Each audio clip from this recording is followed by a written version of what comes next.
Emil, že od leta 1994 se ukvarjaš s spanjem. Kaj si v tem času ugotovil o spalni kulturi Slovencev? Spimo dovolj? Ja, 25 let ukvarjanja s spancem je dolga doba.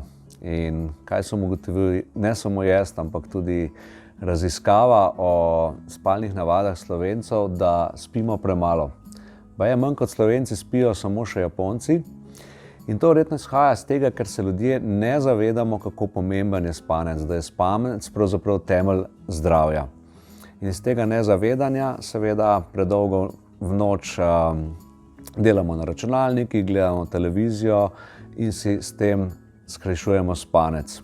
Kot zanimivost, Homo sapiens je edino živo bitje na tem planetu, ki si načrtno skrajšuje svoj spanec.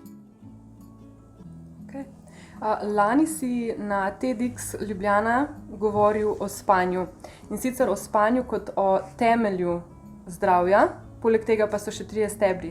Nam mogoče lahko poveš, kateri 3 stebri so poleg tega še pomembni? Pomembni so 3 stebri, obstaja pravzaprav več stebrov. Najpomembnejši so seveda prehrana, gibanje in pa upravljanje stresov. Nobenega od teh stebrov pa ne moremo dobro kontrolirati, če se ne naspimo dovolj. Se pravi, naša prebava ne bo dobro delovala, če ne bomo naspani. Dokazano je, da ljudje, ki premalo spijo, nimajo optimalne prebave in so pogosto nagnjeni k debelosti in drugim zdravstvenim težavam. Dokazano je tudi, da ljudje, ki premalo spijo, težko upravljajo s svojim stresom, ker so bolj razdražljivi, bolj čustveni in se težko umirijo. In seveda dokazano je tudi v športu, da ljudje, ki premalo spijo, se težko ukvarjajo z neko športno dejavnostjo.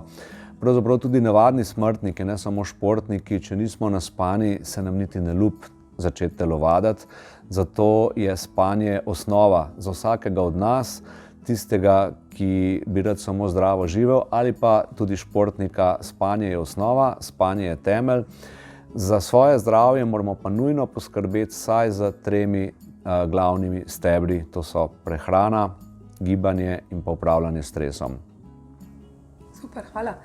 Emil, na spomlad naslednje leto pripravljaš zanimivo konferenco z naslovom 8 ur za zdravje. Kako se ti je porodila ideja zanjo in kakšna bo tematika? Ideja zanjo se mi je pravzaprav porodila po mojem TEDx govoru, ki je imel super gledanost, ne samo živo v dvorani in preko live streama, ampak tudi kasneje na YouTubu in po vprašanjih številnih ljudi, ki sem jih dobival, tudi razna vabila na predavanja. Opažam, da pravzaprav je veliko zanimanje za celovito ukvarjanje z zdravjem. Mediji so pravzaprav polni nasvetov o raznih temah z področja zdravstva. Te nasveti so pa pogosto samo delni. Nekdo se samo ukvarja s športom, nekdo samo s prehrano. Sam osebno pa sem mnenja, da se moramo ukvarjati z vsemi vidiki zdravja. Tako da v bistvu na osnovi sorazmerno dobrega odziva na moj TEDx govor sem se odločil, da pripravim konferenco, kamor sem povabil vrhunske strokovnjake z različnih področij. In ta konferenca bo pravzaprav obdelala ravno te stebre in pa temelj zdravja, ki sem jih izpostavil v svojem TEDx govoru. To je temelj je spanje, glavni 3 stebri za optimalno zdravje pa so zdrava prehrana, optimalno gibanje in pa upravljanje s stresom. In to vse bodo udeleženci konference v 8 urah od 8 predavateljev lahko izvedeli in upam tudi aplicirali na svoje zdravje in s konference odšli z idejami, kako bodo bolj zdravo živeli, in upam, da nekaj časa po konferenci, da bodo tudi res bolj zdravo živeli. Okay. Se pravi, če povzamemo, komu bi rekel, da je konferenca namenjena? Se pravi?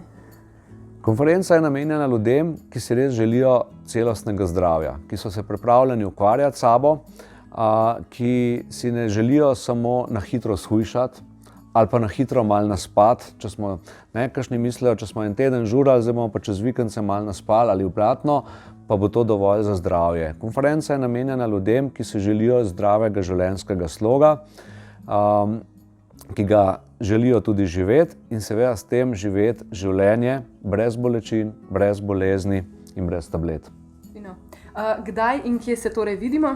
Vidimo se 14. marca, to je v soboto leta 2020, bo prva konferenca. Konferenca je načrtno postavljena v ta termin, namreč v petek 13. marca je Svetovni dan spanja in ob Svetovnem dnevu spanja, ki je temelj zdravja, smo se odločili, da naredimo konferenco 8 ur za zdravje. Super, Emil, hvala in se vidimo naslednje leto. Hvala.